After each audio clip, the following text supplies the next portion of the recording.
Turley to speak to us about the Augustinian missions.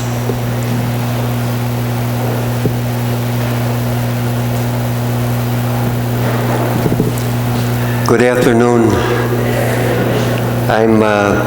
This is the first time ever to be preaching here at St. Turibius Parish, and tomorrow I'll be presiding at 2 of the Masses and preaching at all the Masses. So it's a privilege for me I heard so many wonderful things from Father Jack, telling me how wonderful you are, what wonderful people, and what a beautiful parish.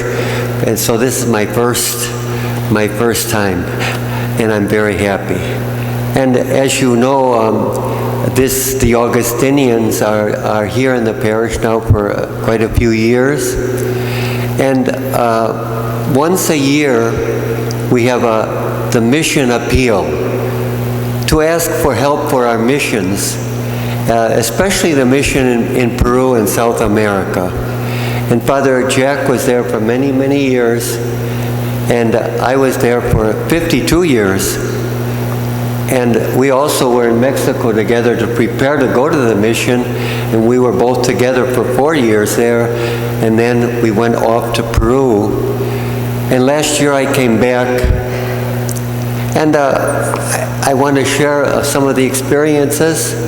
And of course I'm here to ask that you would be generous with our mission, because it really, truly is a wonderful mission. There's many, many blessings, but they do need your support, our support.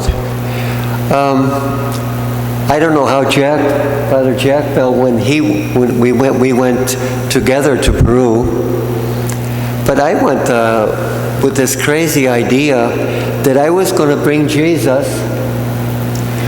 to the people. And I got so pleasantly surprised. Jesus was already there. I didn't have to bring Jesus to the people. Just the opposite. I was learning who Jesus was through the people. They were teaching me so much, so many wonderful, wonderful things. Our experience in the mission, the people are wonderful people. Our people were farmers, simple, humble, hardworking farmers. In the Andes Mountains, working up and down the Andes Mountains. No big machinery up in the mountains. They had to work with their hands. And they'd have one foot up high and another foot, because they're on the side of the mountain. And they worked hard. And the people, wonderful people. And where Father Jack was in Santo Domingo was a parish. Chalaco was another parish that we took care of. Pacaipampa, and I was there for 9 years in Pacaipampa. And it's much different than a parish here.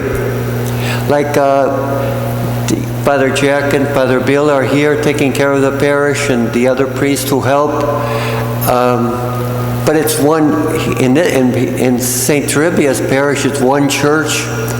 In Santo Domingo, in Chalaco, and Pacaipampa, for example, in Pacaipampa, we had the one parish church, but we had to take care of 120 chapels. And the chapels were up and down the Andes Mountains. For example, to go to Mushcapan in Pacaipampa, it took 12 hours to get there walking. To get to Naranjito, 14 hours. On the horse, on the mule, or walking. And maybe parts on a 4-wheel drive vehicle. It was much different. And up in those parishes in the mountains of the Andes, most of the towns, not all, but most of the towns receive one Eucharistic celebration a year. One Mass a year. Because of the distances, because of there's no roads at that time. The many roads are getting in there now, so it's getting a little bit easier. But many of the people have one Mass a year. And I mention that it's important that we hear that we know how blessed we are. We could go to Mass every day if we wanted. We have the Masses here, several Sunday Masses, Saturday afternoon, Sunday. And in places in the missions, some of the churches have one Mass a year. Wow. The people are wonderful. And when you have that one Mass, it's really a celebration. The people are so happy. They're so delighted. And when you have the collection, usually they don't bring money. They don't have very much money. They'll bring potatoes, and they'll bring corn, and wheat, and beans, and peas, and maybe some chickens, or a hen. And so when it's time for the collection, they'll come up and they'll give you potatoes and things like that. And then afterwards, you really do have to wash your hands because they get all dirty from all the gifts. And up in Pacaipampa, there's something I'll never forget. I was celebrating the Mass. The people had brought up the potatoes and the wheat and the corn and all these things.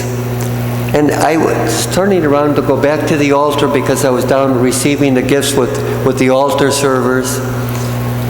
And as I was turning around, I saw someone coming up the middle aisle, and it was a little hunchback lady. She was all hunchback. And I went down to meet her because she was coming so slowly. And she had something in her hand.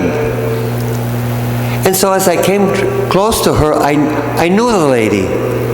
She was the poorest of the poor. She was a poor widow. She had no husband. Her children, she had some children, but they were gone to Lima, to the capital of Peru. She didn't even know where they were. And her little house was about maybe 8 feet by 8 feet. Adobe bricks, the little tin roof, the floor, the dirt floor. Her little stove were 4 adobe bricks, and in between they put a little kindling wood. They light that, and a little pot on top, and that's how she would prepare her food. She had almost nothing, no bed, just some skins of animals, and she would sleep on those animal skins. She was the poorest of the poor. And I saw, she hands me this hanky, and inside there were 6 eggs. And since I knew how poor she was, I said, "Ma'am, please take these home. You have nothing to eat. You need this." And she looked up in my eyes, and she said, "You mean, Padrecito, you're going to take my happiness away from me?" Oh, I wanted to cry because I said, "I'm not going to take your happiness away. I will receive these in the name of God, the name of our Lord." Wow. And the whole gospel came, of course, to life when Jesus was watching that poor widow who came up with 2 little pennies and put them in the temple. And then this man came with a big donation. But Jesus asked the question, which one of the 2 pleased God more? And Jesus gave the answer, the poor widow, because she gave everything she had to God. And the other person was giving what was left over.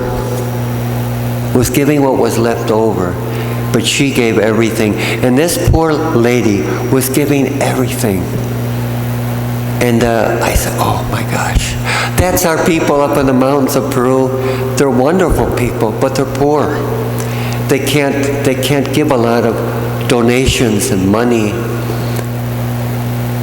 I want to give another example of how wonderful the people are, because we also in the mission, our vicariate, our brothers that our province has established in Peru. They too, like here in the parish, there are courses to to teach the adults and to teach RCIA and all these courses. Well, down in Peru, there's the same thing. They have courses trying to form the people and get them prepared for ministry and for service. In one of the parishes, this particular parish was Chalaco. Father Jack knows the parish. One of the towns, a beautiful little town up in the mountains, it's 2 hours away from the parish, the main parish church.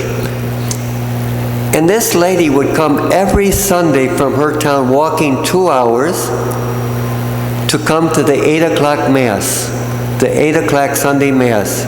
And she comes every Sunday. And she comes with a little ciborium to receive the consecrated host because she's an extraordinary minister of the Eucharist. She participates in the 8 o'clock Mass. After the Mass, the priest or the bishop gives her the consecrated host, and then with her little satchel, she goes back to her town, walking 2 hours back. And then she celebrates the paraliturgy with no priest and gives communion to those who are prepared in the name of the church. She's the extraordinary minister. And when you think of that, she, every Sunday, she spends 7 hours for Jesus. 2 hours coming, 2 hours going back, 1 hour, an hour and a half at the Sunday Mass, and then the paraliturgy back in her town, another hour and a half. It's about 7 hours every Sunday. And she's close to 70 years of age. Wow, what a great lady. And there are so many people like that. And what I'm trying to express is that the people in the mission, they're wonderful people.